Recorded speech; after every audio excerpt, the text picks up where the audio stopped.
2. Let's see how Baltimore Ravens Ronnie Stanley spent his first million in the NFL. Trip to Japan, and I ended up buying a samurai sword while I was there. You know, there is definitely a whole story behind the sword. There is a whole story. This is Ronnie Stanley, and this is how I spent and saved my first $1 million. I was raised in Las Vegas, Nevada. It was very unique. I feel like I was exposed to a lot of different cultures, a lot of things that a lot of people wouldn't normally see growing up. We always wanted to, go out and experience, the strip and the clubs and stuff. I may or may not have tried to sneak in a bar or two and may or may not have been kicked out. I don't recommend doing that. It's worth waiting. In high school, my parents were very big on sports and athletics. Literally, I really didn't have time to work a job. All my time was spent on football and basketball. It was funny, I really didn't have money, like spending money growing up because I didn't have a job. I was spending all my time in sports. But yeah, I did, chores around the house, just the classic, let me ask my dad for 20 bucks or something. But I didn't really grow up having, a lot of material things. Like I didn't have a lot of shoes. I didn't have a lot of, new clothes, like new brand clothes or whatever. When I was drafted 6th overall, it was kind of realization of like my whole life into one moment. You grow up wanting to be a pro athlete, you grow up with all the dreams, and then it becomes real reality in a matter of seconds. It's kind of surreal in the moment, I didn't really, it's kind of hard to take in, looking back. It was one of those moments that you'll just, talk with your grandkids about, and the day that, the lineage of the family, changed, for generations. You can see the details in my rookie contract right here.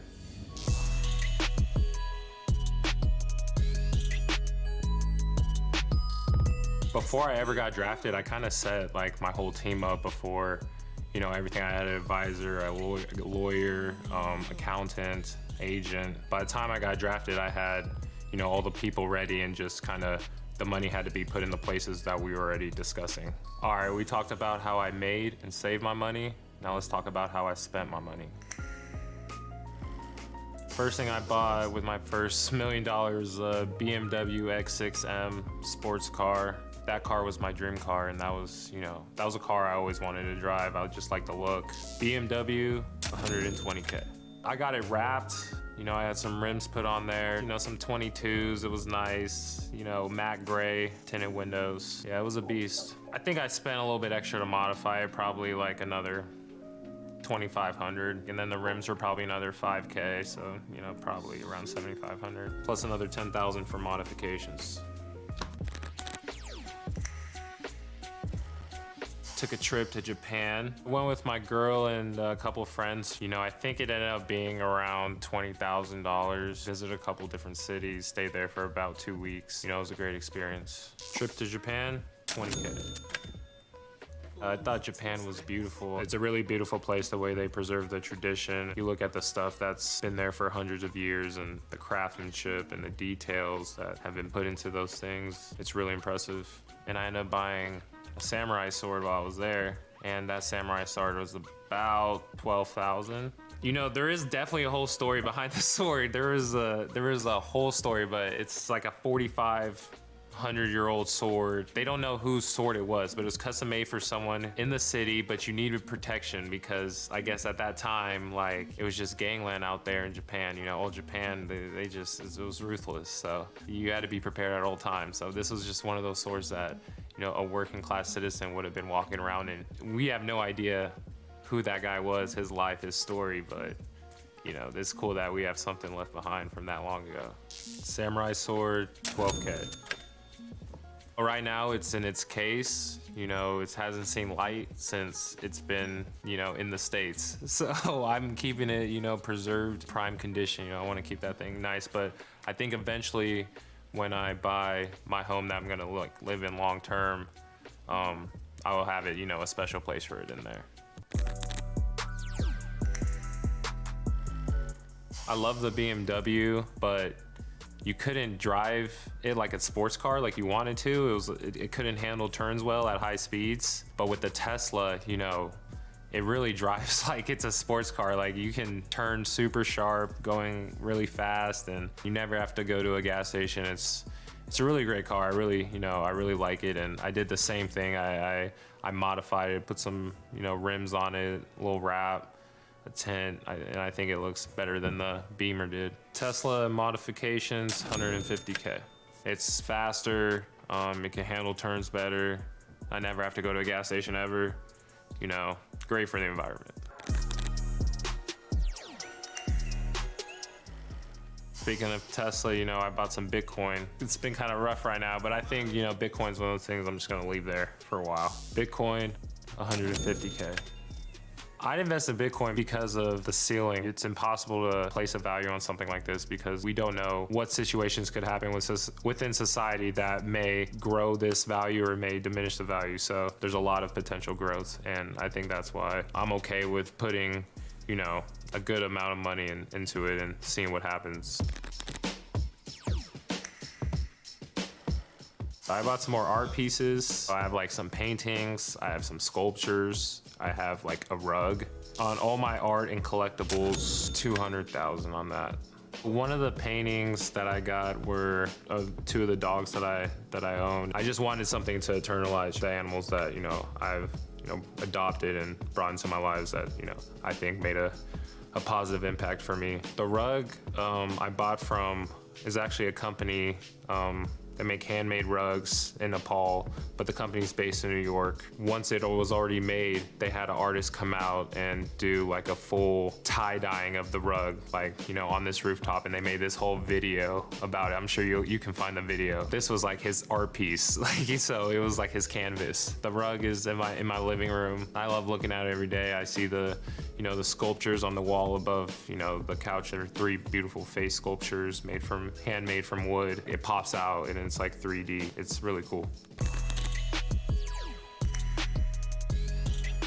I'm like a streetwear fashion guy, I like streetwear, like Off-White, Fear of God, Palm Angels, I probably spent around 10K. I don't know. I think maybe 10K over 4 years, I think is a good number. Money spent on fashion, 10K.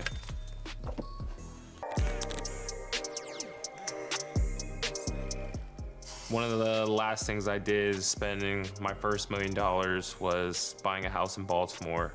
My first home in Baltimore, anywhere, 600,000. Being in Baltimore has been great. I think the community here, second to none. I think the fans, they support the team. I didn't realize how strong the fan base was in Baltimore, but they're diehard for the Ravens. Beautiful scenery here. I kind of live out in the woods. I got a nice little spot. Let my dogs run around, do some outdoor things, ATV, whatnot. I should have told you about the ATV that I bought. I forgot about the ATV, so 10,000. This is my home in Baltimore, and, just having a home and a place to keep your things, it's a very, nice, liberating feeling. But, long term, I think, where I'm gonna set my roots, and raise a family, I don't know where that's gonna happen yet. Besides my home, I also own like a luxury condo in Vegas that I rent out. It's pretty close to the strip. It's a great location, amenities, all that. And also in the current talks of buying a house in Hawaii. So I'm gonna plan on doing the same thing there. But also, definitely plan on spending more time in the off season, taking a good chunk of time and spending it there. That's how I spent my first $1 million, and I feel like looking at it now, it's a lot of money.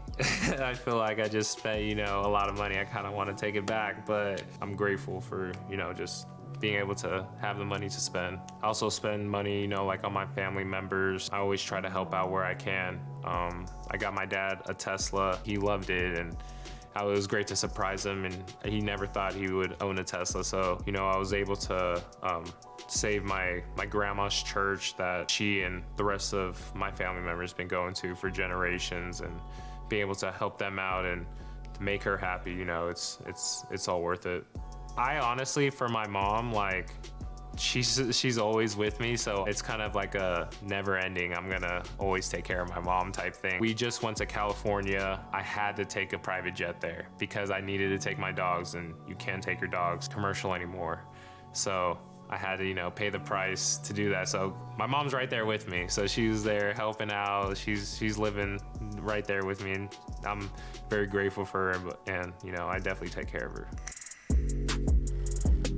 I'm actually starting my own charity like right now, and it's called the Ronnie Stanley Foundation. And what we do is we pretty much take dogs from shelters and we pick suitable candidates that we believe that would be trained to be like a serviceable dog. We work with partner trainers and we get those dogs trained, and we let those dogs work with individuals in real life, from depression to anxiety to autism even, and all these things that people do need dogs for. And that's pretty much what we do. We're just showing how animals in need can also help humans in need, just kind of need the right tools and resources. I appreciate y'all watching, keeping up with how I spend my money.